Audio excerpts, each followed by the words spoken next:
Hey guys, I'm Hunter. Welcome back to Will's Firewood. Today I'm splitting live oak by myself, which is something I don't really like to do on these pass-through commercial style splitters. I wish somebody would come up with something in between a box store splitter and a commercial splitter. I just feel like the wood, I'm always reaching for the resplits, and it just, coming from running only box store splitters, it's still kind of a learning curve using these commercial splitters by myself. I'm using the 22-28 today. People who are used to regular log splitters that you get at Lowe's or whatever, your backstop is here and your wedge is on the cylinder, which obviously it's backwards on a commercial splitter. So every time you split by yourself and you're actually splitting for your needs, or your sales, you don't necessarily want to have giant pieces, so you have to resplit those. It looks pretty when these machines are slamming wood out the back of them, but in real life you have to resplit that wood, so I'd rather not double handle it. You're always over here trying to keep the wood from falling off. Now, if you have a conveyor and you don't split your wood small, it doesn't really matter. You're just splitting pieces bigger and you're okay with that. But when you're splitting wood to sell, or for maybe your own personal needs, your fireplace, or if you have a barbecue business and you split your own wood, you're gonna have a lot of resplits if you're doing any kind of wood, but tree service wood especially, because if you're splitting tree service wood on a weekly basis, or if you sell firewood, at the end of the day, a 4-way is the best wedge to use. If you're splitting stuff, it's not perfectly straight, it's not spar wood, the 4-way is the only wedge that you're going to be able to use that's not going to burn up half your firewood going in the fire pit or turning into mush. I have a lot of different wedges. I have a 6-way, I got an 8-way, I got both box wedges. I don't have a pizza wedge, pizza box wedge, but honestly that wouldn't work for any of the wood I have anyway. So it all sounds fine and dandy, but when it comes down to it, you're doing tree service wood, you're going to be using a 4-way. Once you realize the other wedges don't really work all that great, you're going to be using a 4-way. I'd say probably 70% of the time. So yesterday Rob helped me out and we had a system going. You split the bigger stuff first through the 4-way, and you have your height set, and then you pass all the bigger pieces off to the log lift, get a system going with your helper, and basically whoever's running the splitter pretty much chooses what pieces to split next, so you're not confusing, you're not putting wood on the beam that the guy's not ready to split. We found it works better that way. If the guy who's dealing with the wood out of the end of it just puts the wood on the log lift and let the guy running the splitter decide.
So today I'm out here splitting by myself, and it just reminds me it's 3 times faster when you have someone helping you. That's exactly what I meant to say. It's 3 times faster if you have another guy on the end of this splitter passing back your resplits. If you have, you know, perfect wood, you know, pulp wood, whatever, straight spar wood that guys use up north, you can get away with using a box wedge. You don't need to touch it. The wood that I split, it doesn't work like that. I have a lot of resplits because they're not to the size I need them, and especially with oak, everybody knows how long it takes oak to cure. So if you don't split it to a decent size, it's not going to cure. You can take a piece of oak, a big heavy piece of oak, 6 months later, split it in half, and what do you got? A bunch of moisture in the middle. So the more manageable size you split the stuff, the sooner it's going to cure. A lot has gone on since the last couple videos. I just haven't had time to film. My main objective is to get firewood produced. The filming kind of slows me down, but I got all this wood I need to split, and basically the reason why I thought of making this video is because I'm going to be splitting this after work all week by myself.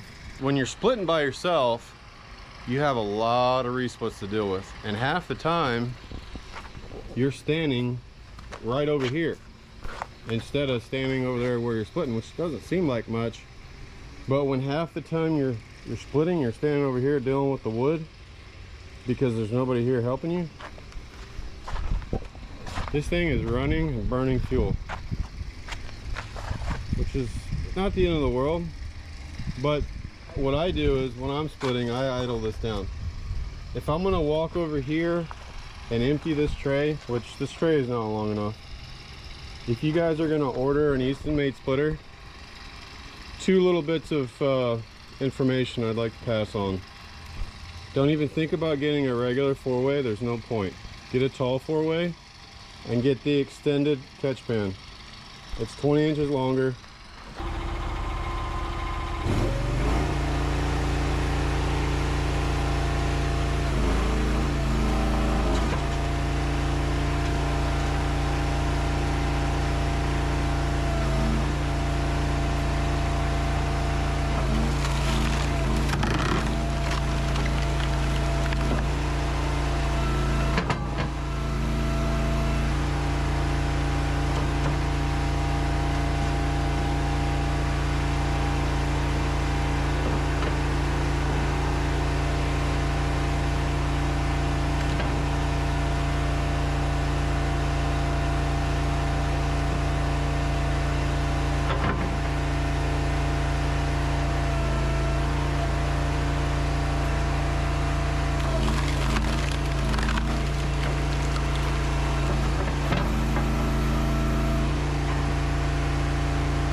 you're looking at commercial splitters like I was, watching all the YouTube videos and everything, kind of wondering how it's going to be to split with these by yourself, it's not as glorious as it looks in the videos if you're doing a lot of resplits.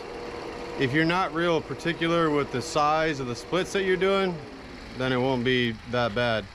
But you know, if you're doing a lot of resplits and you're doing tree service wood with a 4-way, you're going to be doing a lot of reaching over here on this side, a lot of standing over here, pulling wood back, setting wood on the log lift.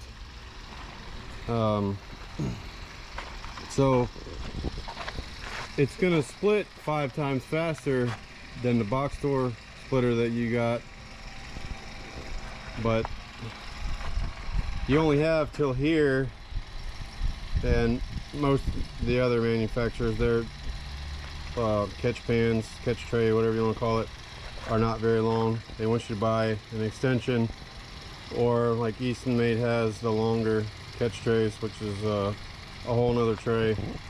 Like the Wolf Ridge has a extension that you add on to the end of it.